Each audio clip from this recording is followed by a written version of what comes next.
दिल्ली के साबिक नायब वज़ीर आला और आम आदमी पार्टी के लीडर मनीष सिसोदिया दिल्ली शराब घपले में 20 मार्च तक अदालती हिरासत में। दिल्ली की राउज एवेन्यू कोर्ट का फैसला। सीबीआई ने अदालत से कहा कि वो फिलहाल सिसोदिया से नहीं करेगी पूछगछ, लेकिन 15 दिन के अंदर इंक्वायरी की दोबारा हो सकती है ज़रूरत।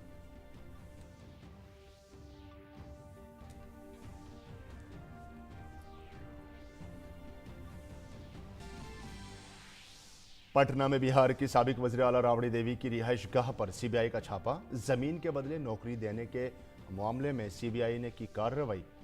राबड़ी, लालू यादव और मीसा यादव को 15 मार्च को इस सिलसिले में किया जाएगा पेश।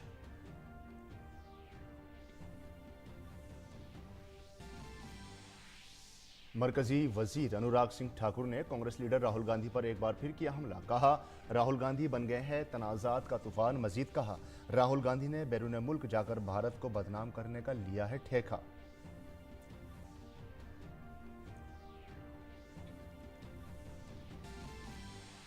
मरकजी हुकूमत 4 धाम यात्रा में यात्रियों की सेहत और हिफाजत के लिए कर रही है 3 दर्जे की सेहत बुनियादी ढांचे की तैयारी।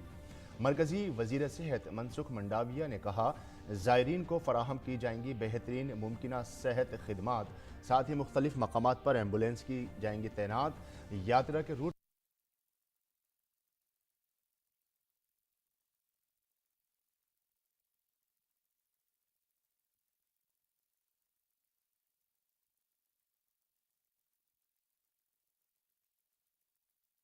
राजबाड़ा अगर मराठा और राजपुताना शैली की जिंदा मिसाल है, तो लालबाग पैलेस पाश्चात्य शैली में बनाई गई एक शानदार इमारत है। महाराजा शिवाजीराव होलकर ने इसका निर्माण किया था। इंदौर की पश्चिम दिशा में स्थित ये राजप्रसाद 28 हेक्टेयर में फैला हुआ है।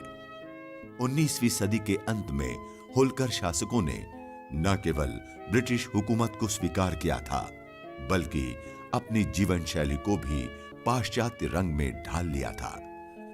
इस पैलेस का मुख्य द्वार लंदन के बकिंघम पैलेस के द्वार की प्रतिकृति है। द्वार पर होलकर राजचिन्ह भी नजर आता है।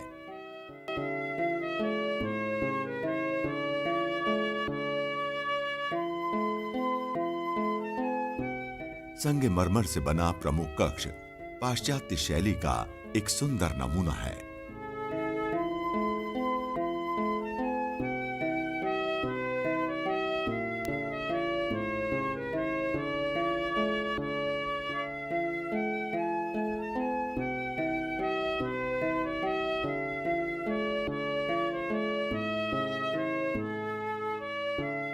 सुनहरी रंग की कलाकृतियां बहुत खूबसूरत लगती हैं।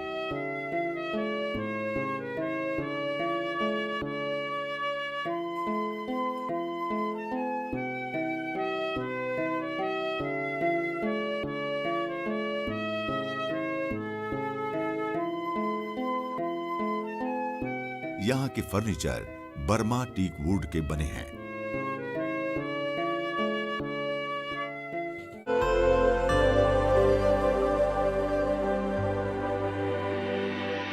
मनीष सिसोदिया तिहाड़ जेल गए हैं और उनके सरपरस्त बिहार बहुत जल्द तिहाड़ जाएंगे। मनीष सिसोदिया जी की होली तिहाड़ में मनेगी और ये दिल्ली के साथ जो लूट की गई, दिल्ली को जो धोखा दिया गया, उसके इंसाफ की प्रक्रिया शुरू हुई है। मुझे लगता है कि आम आदमी पार्टी को अब इस कानूनी कार्रवाई को गंभीरता से लेना चाहिए। जिस प्रकार का बचपना वो कर रहे हैं, तमाशा करके, सड़कों पे हंगामा करके, वो बंद करके कानून को अपना काम करने देना चाहिए। मनीष सिसोदिया और सतिंदर जैन अपनी गति को प्राप्त हो चुके हैं और इनके जो आकाएं जिन्होंने ये सब भ्रष्टाचार करवाया है, वो भी बहुत जल्द उसी जगह पहुंचेंगे जहां पे मनीष और सतिंदर जैन है। दिल्ली में भारतीय जनता पार्टी ने वज़ीर आला अरविंद केजरीवाल और आप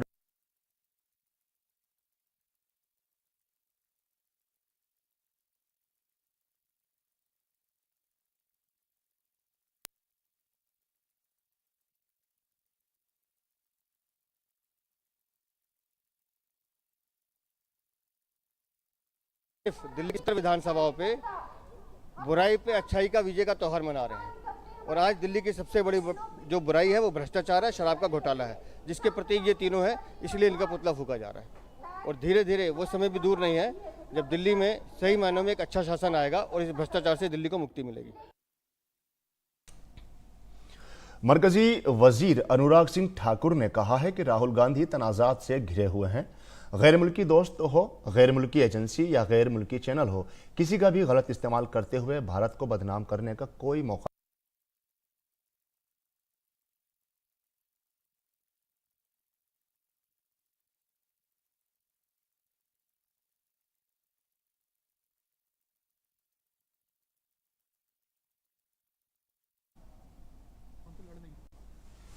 राहुल गांधी आज खेल होरी कन्हैया घर चलो गुइया, आज खेल होरी कन्हैया घर। कान्हा जब मोरी बात न माने, कान्हा जब मोरी बात न माने,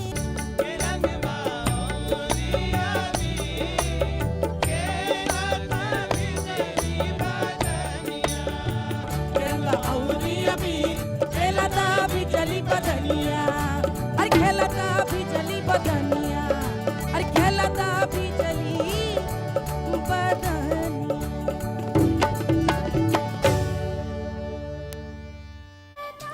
मेरे प्यार को मैं इसे अपने से कभी जुदा नहीं करूंगी आर्यन।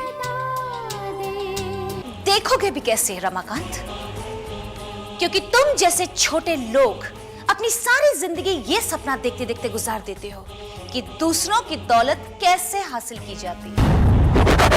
अपने ये आंसू पोंछ डाल और मेरे वजूद से अब बाहर निकलने की कोशिश कर, अपना एक वजूद बना।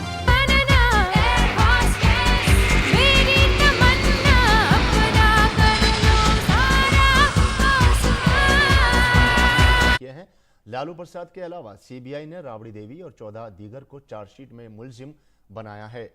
सीबीआई का इल्जाम है कि 2004 से 2009 के दौरान जब वो रेलवे के वजीर थे, जमीन घोटाला मामले में बिहार के डिप्टी सीएम तेजस्वी यादव का नाम भी शामिल है। मरकजी हुकूमत जल्द ही मुल्क भर से 4 धाम जाने वाले यात्रियों के लिए सेहत खिदमात का एक मंसूबा ढांचा बनाने जा रही है। 3 सतह के ढांचे की मदद से इस बात को यकीनी बनाया जाएगा कि तिब्बी लिहाज से अकीदतमंदों को सफर के दौरान सेहत इमदाद हासिल हो सके। मरकजी सेहत और खानदानी बहबूद के वजीर डॉक्टर मनसुख मंडाविया ने आज उत्तराखंड के वजीर सेहत डॉक्टर धन सिंह रावत से मुलाकात के बाद ये बात कही। मंडाविया ने कहा कि जायरीन को बेहतर मुमकिन सेहत खिदमात फराहम की जाएंगी। उन्होंने बताया कि पेशगी एम्बुलेंस और स्ट्रोक वैन के नेटवर्क की मनसूबाबंदी भी की गई है, ताकि इस बात को यकीनी बनाया जा सके कि फालिज के इंतजाम और इलाज के लिए ये एम्बुलेंस तैनात रहें। सफरी रास्ते के साथ मुख्तलिफ मकामात पर मुल्क भर के मेडिकल कॉलेजों के पीजी तलबा को सेहत की देखभाल के लिए तैनात करने की तजवीज़ है। वजीर ने कहा कि ऊंचाई वाले इलाकों में हंगामी अद्वियात फराहम करने के लिए ड्रोन का भी इस्तेमाल किया जाएगा। हाल ही में एम्स ऋषिकेश ने अद्वियात की तरसील और वसूली के लिए ड्रोन सर्विस शुरू की है। वज़ीर आज़म नरेंद्र मोदी ने आज कहा कि मुल्क में सेहत खिदमात को सस्ता और बेहतर बनाना हुकूमत की अव्वलीन तरजीह है। उन्होंने कहा कि सेहत के शोबे में टेक्नोलॉजी के ज़्यादा से ज़्यादा इस्तेमाल पर तवज्जो दी जा रही है, क्योंकि सेहत की खिदमात को सस्ती और काबिल रसाई बनाने में टेक्नोलॉजी का किरदार रोज़ बरोज़ बढ़ रहा है। वज़ीर आज़म ने यह बात आज वीडियो कॉन्फ्रेंसिंग के जरिए सेहत और तिब्बी तहकीक पर पोस्ट बजट वेबिनार से खिताब करते हुए कही। तफसील इस रिपोर्ट में।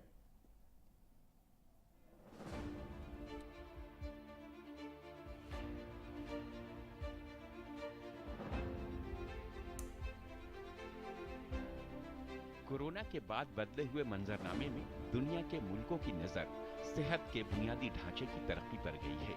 वजीर आजम नरेंद्र मोदी ने भी कहा कि सेहत की देखभाल की बात करते वक्त साबका कोविड जमाना और वबा के बाद के जमाने को तकसीम करके देखना चाहिए। पीएम मोदी ने सेहत और इलाज तहकीक पर पोस्ट बजट वेबिनार को खिताब करते हुए मुल्क में सेहत खिदमात के बढ़ते असर का जिक्र किया और वन अर्थ वन हेल्थ के विजन को दुनिया के सामने रखा। उन्होंने सेहत के जदीद बुनियादी ढांचे की तरक्की पर जोर दिया। दुनिया का ध्यान पहले से कहीं ज्यादा अब हेल्थ केयर पर आया है, लेकिन भारत की अप्रोच सिर्फ हेल्थ केयर तक ही सीमित नहीं, बल्कि हम एक कदम आगे बढ़कर वेलनेस के लिए काम कर रहे हैं।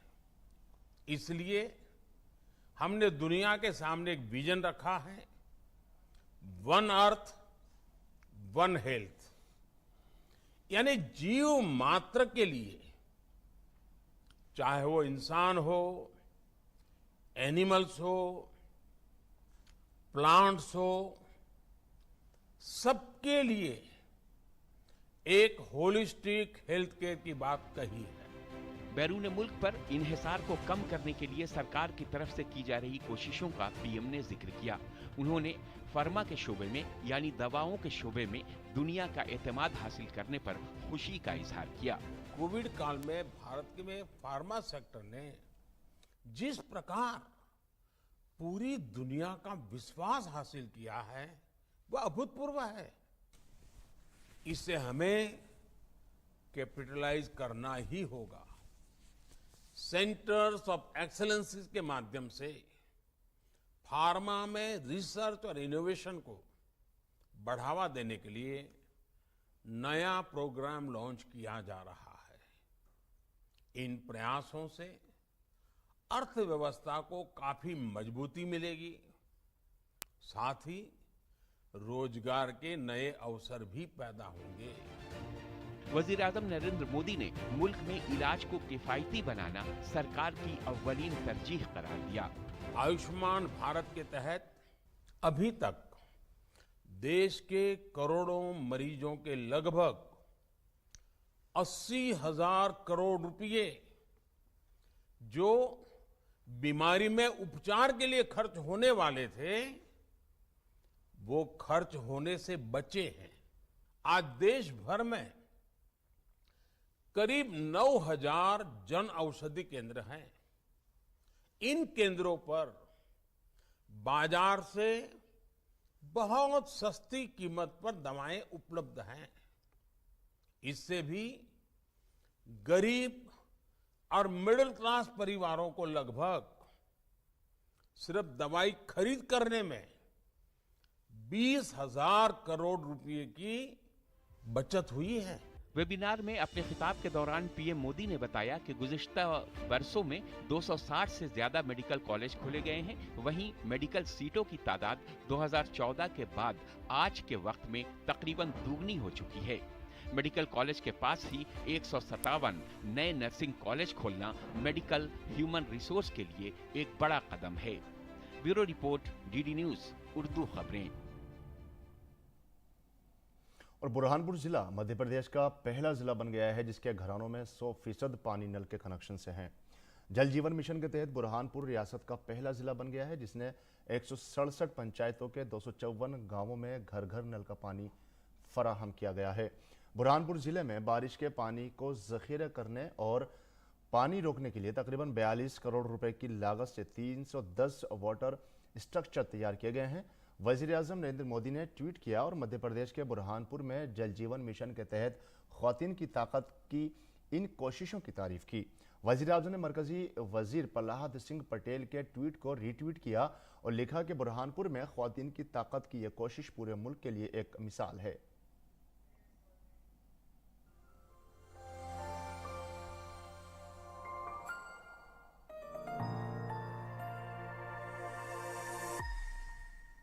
पहले बहुत दिक्कत थी ना, बहुत परेशानी भी थी। यहाँ पर हम बहुत बहुत दूर से पानी भी लाते थे, टाइम पे कुछ काम कर नहीं पाते थे। पहले मजदूरी बहुत करते थे, फिर उसके बाद में तो हम समूह में जुड़ गए। समूह के बाद हमको काम मिल गया, फिर उसके बाद में तो ये पानी का काम भी हमको मिल गया। इसके लिए हम पानी की सुविधा बहुत फिर घर घर जाके समझा भी दे पाया। हम पहले तो हम खेत खेत से पानी लाते थे, गांव में पानी नहीं था, एक कुआं था, पानी पूर्ण नहीं था, हम खेत खेत से सर पानी लाते थे। पहले सर से 2-2, 3-3 मुंडे आते, लाते लाते 11-12 भी बज जाती थी, फिर टेम हो जाती थी। फिर स्कूल पहुँचाने में बच्चों को दिक्कत ज़्यादा आती थी, तो बेचारे टेम के बैठे में स्कूल बच्चे जाते थे पहले।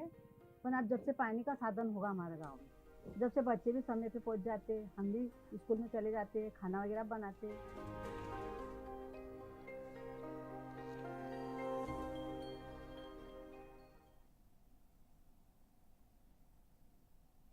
उत्तर प्रदेश में उमेश पाल कत्ल केस में मुलविस एक और शूटर उस्मान आज सुबह सवेरे प्रयागराज पुलिस के साथ एक एनकाउंटर में मारा गया। आज सुबह कंधियार में पुलिस और शूटर के दरमियान तसादुम हुआ।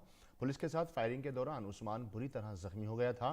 पुलिस ने जख्मी शूटर को सवार पुरानी नेहरू अस्पताल भेज दिया। अस्पताल में डॉक्टरों ने उस्मान को मुर्दा करार दे दिया। बताया जा रहा है कि उसका नाम विजय उर्फ उस्मान था। पुलिस ने उस पर 50,000 का इनाम रखा था। पुलिस और उस्मान के दरमियान होने वाले इस तसादुम में कंधियार थाने का कांस्टेबल नरेंद्र भी जख्मी हुआ। कांस्टेबल नरेंद्र को CSC अस्पताल में दाखिल कराया गया है। BSP MLA और राज्यपाल कत्ल केस के गवाह उमेश पाल और एक कांस्टेबल पर फायरिंग की गई थी। इस कत्ल में मुलविस एक और मुजरिम अरबाज को पुलिस ने प्रयागराज के नेहरू पार्क में मार गिराया था। उमेश पाल के कत्ल के वक्त अरबाज करेटा कार चला रहा था।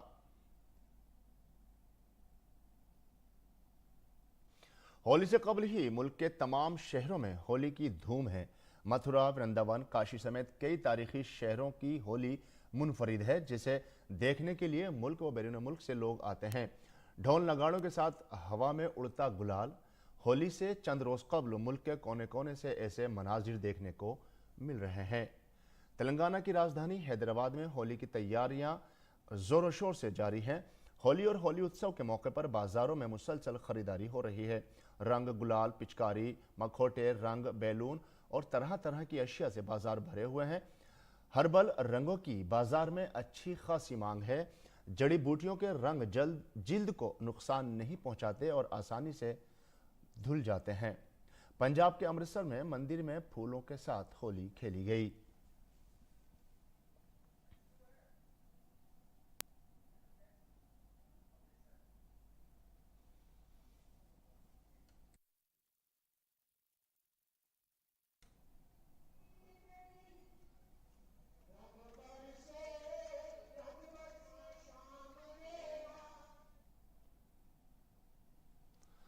मरकजी वजीर ममलिकत बराए उमूर खारजा मीनाक्षी लेखी ने होली मिलन प्रोग्राम का एहतमाम किया। इस मौके पर गैर मुल्की सफ़ीरों ने भी होली के त्यौहार में शिरकत की। गैर मुल्की सफ़ीर रिवायती गानों पर रक्स करने पर मजबूर हो गए। सब ने फूलों और कुदरती रंगों के साथ होली का लुत्फ उठाया। इस मौके पर मीनाक्षी लेखी ने सबको होली की मुबारकबाद दी और कहा कि होली समाजी हम आहंगी और मोहब्बत का त्यौहार है। G20 की सदारत के जरिए भारत पूरी दुनिया में वसुधैव कुटुंबकम के जज्बे को कायम कर रहा है। होली के रंग में सब एक हो जाते हैं।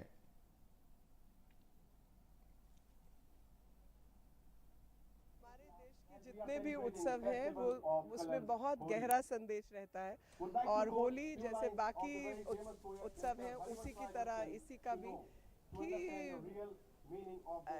हमेशा बुराई पर अच्छाई की जीत होती है और साथ में सब लोगों को पता चले देश की सभ्यता संस्कृति के बारे में, इसलिए आज के इस कार्यक्रम को अरेंज किया गया है ताकि सबको मेलजोल के साथ ही उनको भारत की सभ्यता संस्कृति का भी पता चले। सबको होली की हार्दिक शुभकामनाएं। गैर मुल्की सफ़ीरों के लिए ये एक नाकाबिले फरामोश लम्हा था। उन्होंने कहा कि यह मोहब्बत और जोश का त्यौहार है जिसका तजुर्बा करके वो खुश हैं। For us it's a beautiful holy day and it's a feast of happiness, of love, of friendship, of getting together. मुझे होली बहुत पसंद फीस्ट है क्योंकि होली प्यार का फीस्ट है। हमारा तो ये ओनरशिप होता है ना, बहुत अच्छा लग रहा है क्योंकि हमने नेपाल में मिस किया तो यहाँ हो रहा है, यहाँ बहुत अच्छा हो रहा है, सब लोग मनाते हैं, बहुत अच्छे है।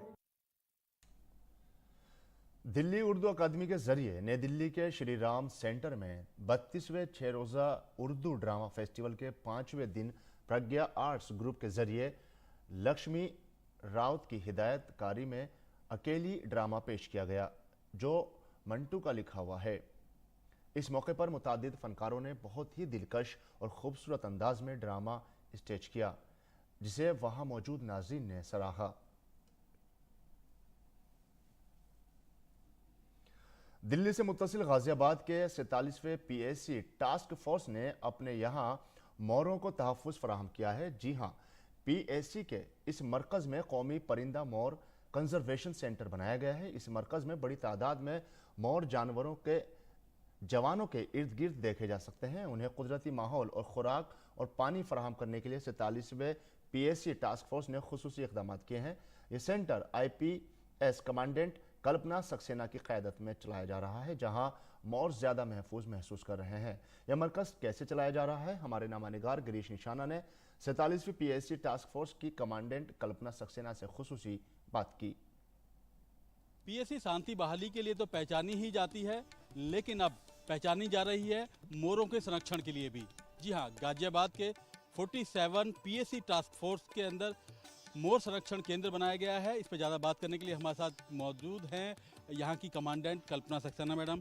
मोर हमारे देश का राष्ट्रीय पक्षी है और भगवान कृष्ण का और राधा का प्रिय पक्षी है, और प्राकृतिक रूप से और हमारी इस बटालियन के परिसर में हमारे सौभाग्य से यहाँ के जंगल में कुछ मोर निवास किया करते थे, लेकिन उन मोरों को सुरक्षा नहीं थी, तो कई बार कुत्तों के द्वारा मार दिया जाता था अथवा पशुओं के द्वारा वो मर जाते थे, और उनकी संख्या भी बहुत नहीं थी और वो हेल्दी भी नहीं थे। ये सब देखते हुए, क्योंकि यहाँ पूर्व में यहाँ की हरियाली और हरितिमा के कारण मोरों को रखा गया और इनको एक सुरक्षा की दृष्टि से इनको नेचुरल परिवेश दिया गया, और यहाँ पर पेड़ों की टहनियाँ, सूखे पेड़ों की डाल के इनको पूर्ण सुरक्षित माहौल दिया गया और इनको हेल्दी फूड प्रोवाइड कराया गया उनको समय से, जिसके कारण आज मोर हमारे पूर्ण रूप से सुरक्षित हो गए हैं। इनकी संख्या बढ़ गई है और ये अब एग्स भी दे रहे हैं, और पिछले 3 महीने के अंदर इनकी संख्या काफ़ी बढ़ गई है। आज की तारीख में हमारे पास में लगभग 45 मोर हैं, और ये सुबह की और शाम की यहाँ की छटा देखते ही बनती है इस परिसर की, और ख़ास तौर से हमारे वाहिनी के जवानों के लिए जो एक मोनोटोनस ज़िंदगी जीते हैं और सुबह शाम देश की आंतरिक सुरक्षा में लगे रहते हैं, जब उनके परिवारजन और वो खुद सुबह और शाम इन मोरों के बीच में रहते हैं, तो निश्चित रूप से उनको एक बहुत सुखद अनुभव होता है। और मैं चाहती हूँ कि हमारे जवान और परिवारों के अतिरिक्त अन्य भी पब्लिक के लोग इन मोरों को देखें और इसका सुखद अनुभव ग्रहण करें। मैम, ये केंद्र कब स्थापित किया गया और क्या सोचकर इस केंद्र की स्थापना की? ये अभी दिसंबर में हम लोगों ने, जब एक कुत्ते ने एक मोर को मार दिया था, तो उससे हम लोगों को बहुत वो दुखद अनुभव था। उसके बाद हम लोगों ने, हमारी टीम ने, मेरे अलावा मेरे डिप्टी कमांडेंट रफ़ीक अहमद और क्वार्टर मास्टर, सभी टीम ने एक ये सोचा कि यहाँ पर एक संरक्षण केंद्र बनाया जाए। हमारे जवानों ने बहुत मेहनत करी चारों तरफ इसको नेचुरल परिवेश देने की। आप लोग किस तरह से इनकी देखभाल कर रहे हैं? सुरक्षा के लिए 24 घंटे एक आरक्षी यहाँ पे रहते हैं। उसके अलावा हम लोग सुबह और रूटीन में 3 बार इनको फूड देते हैं, जिसमें इनके मौसम के अनुसार बाजरा, मक्का, मोटा अनाज देते हैं, पानी देते हैं, और हमारे मैस के जो जवान हैं अपना भोजन भी बड़े शौक से यहाँ पे ला के डालते हैं। तो इस समय ये मोर हमारे सभी जवानों के प्रिय साथी हो गए हैं। तो कहीं ना कहीं जवानों के प्रिय साथी हो गए हैं। ये बता रही थी IPS कल्पना सक्सेना मैडम, जो किस तरह से यहाँ पर मोरों को संरक्षित किया जा रहा है, इसके लिए किस तरह के कदम उठाए जा रहे हैं। यहाँ देखने वाली बात है, क्योंकि यहाँ पर करीब 45 मोरों को देखा जा सकता है, तो अपने आप में एक अनूठी पहल इसे कहा जा सकता है। कैमरामैन आलोक गुप्ता के साथ गिरीश निशाना, DD न्यूज, गाजियाबाद। पाकिस्तान के ज़ेर कब्ज़ा सूबा बलूचिस्तान के शहर बोलान में एक खुदकुश बम धमाके में 9 पुलिस एहलकारों की हलाकत की इत्तला है। जनूबी मगरबी पाकिस्तान में इस धमाके में 15 दीगर पुलिस एहलकार ज़ख्मी भी हुए हैं। मालूमात के मुताबिक ये पुलिस एहलकार सभी त्यौहार में अपनी ड्यूटी मुकम्मल करके वापस आ रहे थे। काबिल ज़िक्र है कि पाकिस्तान में पुलिस एहलकारों पर अक्सर हमले होते रहते हैं। इससे कबल बलूचिस्तान से ही खबर आई थी कि गुज़िश्ता रोज़ गवादर तुर्बत रोड पर बलूचों के हमले में 10 पाकिस्तानी फौजी मारे गए थे।